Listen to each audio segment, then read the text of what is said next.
गैर कानूनी रास्तों से यूरोप रसाई की कोशिश करने पर यूनानी हुकूमत ने 17 पाकिस्तानी बेदखल कर दिए हैं। बेदखल पाकिस्तानियों को गल्फ एयर और कतर एयर की अलग अलग परवाजों से लाहौर भिजवा दिया गया है। और उन पर इल्जाम ये था कि वो मजहबी इंतहा पसंदी को फरोग दे रहे हैं, वो कातलाना हमले करने का प्लान बना रहे हैं।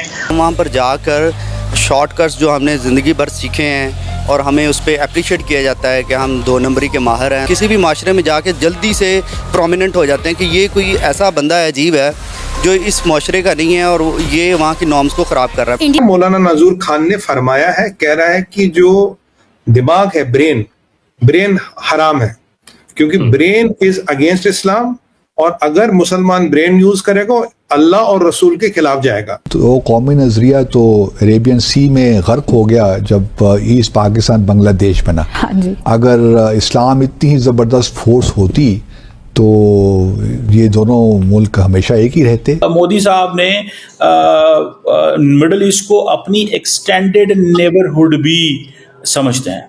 तो वो समझते हैं कि ये जो वेस्ट एशिया है ना, ये हमारी नेबरहुड है।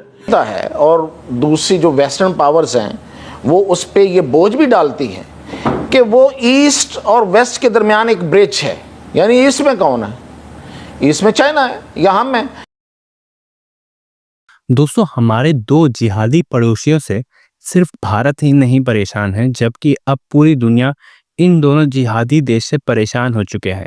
जहां पर रिसेंटली ही एक खबर आ रही है जिसमें ग्रीस ने एक ऑपरेशन लॉन्च किया है जिसके तहत वे अपने देश से पाकिस्तानी और बांग्लादेशियों को लात मारकर भगा रहे हैं, जिसमें रिसेंटली ही 20 पाकिस्तानी और 7 बांग्लादेशी को डिपोर्ट कर दिया गया है एक चार्टर जेट को बुक करके, क्योंकि ये जिहादी पाकिस्तानी और बांग्लादेशी बाहर देशों में जाते ही वहाँ के कल्चर को ख़राब करते हैं और इसके साथ साथ हर तरीके के इलीगल बिजनेसेस भी करते हैं और वहाँ के महिलाओं का शोषण भी करते हुए पाए गए हैं। इसके बाद से अब जितने भी यूरोपियन कंट्रीज़ हैं ये सब पाकिस्तानी और बांग्लादेशी को भिखारी और कंगलादेशी कह करके पुकार रहे हैं। तो चलिए इसी पर आगे पाकिस्तानी मीडिया का रिएक्शन देखते हैं।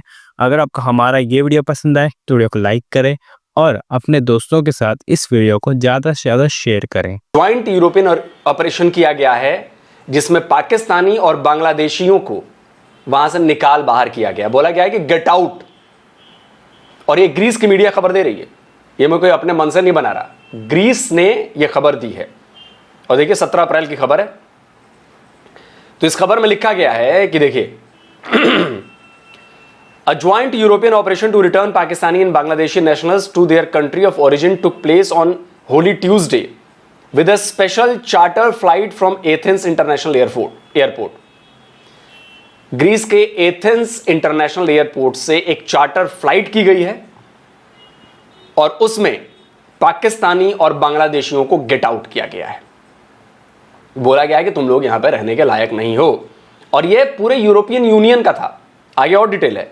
इसमें साइप्रस, इटली, फ्रांस और पोलैंड, ये 4 और कंट्रीज हैं जहां से इन लोगों को इलीगल इमिग्रेंट्स को निकाल के भगाया गया है। कहा गया है कि which was organised by Greece. ये जो पूरा ऑपरेशन था ये ग्रीस ने ऑर्गेनाइज किया था और ग्रीस की पुलिस ने financial support and coordination of the European border and coast guard agency Frontex. European border agency है और कोस्ट गार्ड एजेंसी है फ्रंटेक्स। ये सब लोगों ने एक ऑपरेशन किया और इनको भगाया है। इनमें से इन particular a total 20 Pakistani nationals, 20 Pakistani national and 8 Bangladeshi nationals were returned from our country while police escorts, a doctor, representative of the ombudsman as well as the representative, observer, interpreters, police escorts from Frontex participated throughout the operation.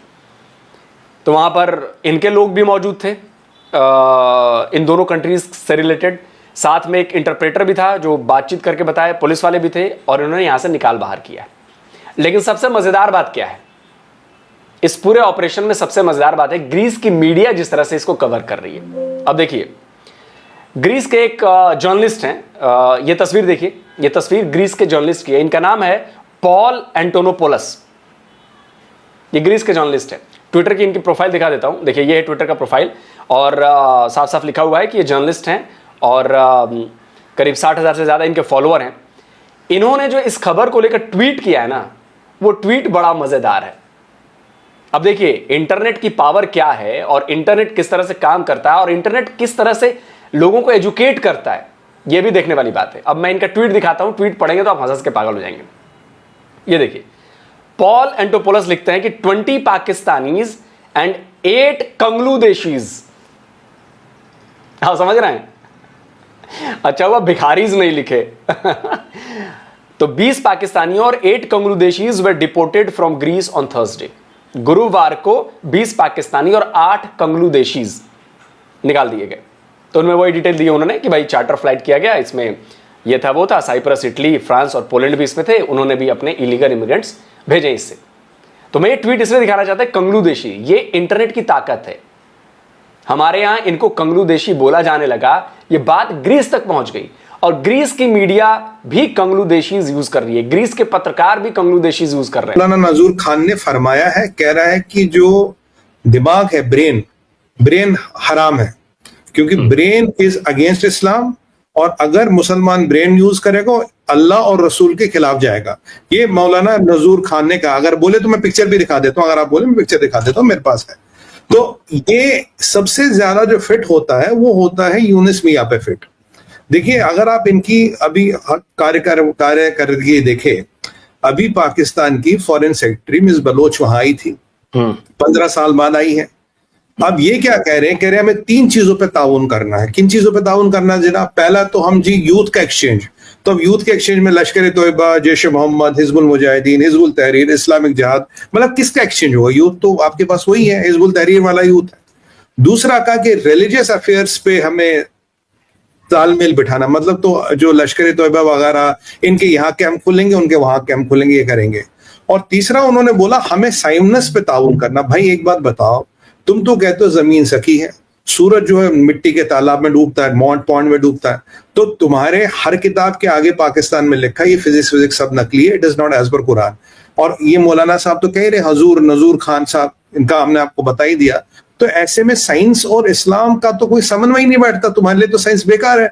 तो अगर जो चीज बेकार है, जिसे कुरान बेकार बताती, तो आप उसमें ताउन करने की क्या सोच रहे हैं? ये तो सब बकवासबाजी, तो काफिरों का काम है ताउन वाउन करना, आपका खुद थोड़ी ना है।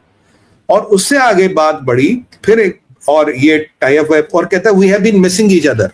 हाँ, मैंने कहा शायद बलात्कार और बलात्कारी जो है वो एक दूसरे को मिस कर रहे। और इंतहा हो गई सर, इंतहा ये हो गई जब एक खबर आई, बांग्लादेश ने पाकिस्तान से कहा, यूनिस के सिपाहियों ने, यूनिस के गाजियों ने पाकिस्तान से कहा हम आपको माफ करने को तैयार है 71 के लिए। कह रहा है साहब क्या करना पड़ेगा? कहता 2 शर्तें हैं। कह रहा पहले तो माफी मांगो 71 के लिए, चलो यहां तो समझ आता है। कह रहा और $4.3 बिलियन दे दो। जब ये मैंने सुना मेरा दिमाग घूम गया। मैंने कहा 3 मिलियन रेप्स की कीमत, संजय सर 3 मिलियन रेप्स की कीमत 55 साल बाद 4.3 बिलियन। तो मैंने गणित निकाली तो 130 लगभग $130 आता है पर रेप का। और मैंने इसको 55 साल का इस पे इंटरेस्ट लगाया, तो तब मान लो जब उस महिला का बलात्कार, शोषण, उत्पीड़न हो, उसकी कीमत बांग्लादेश में $10 है। मतलब $10 आप इंटरेस्ट लगा के 130 है। और मतलब $10 में बांग्लादेश में महिलाओं की इज्जत और स्वाभिमान का सौदा कर रहा यूनिस। अगर शेख मुजीबुर रहमान आज जिंदा होते तो मैं वाकई कह रहा हूं उनकी रूह काम जाती। कैसे किस लेवल के जिहादी और जाहिल ये लोग बैठे हैं। मैं शेख हसीना जी को कहता हूं किन जिहादियों के हाथ अपने मुल्क को छोड़ दिया। मतलब एक औरत की कीमत की, इज्जत की कीमत है $110, $130 आज की डेट में।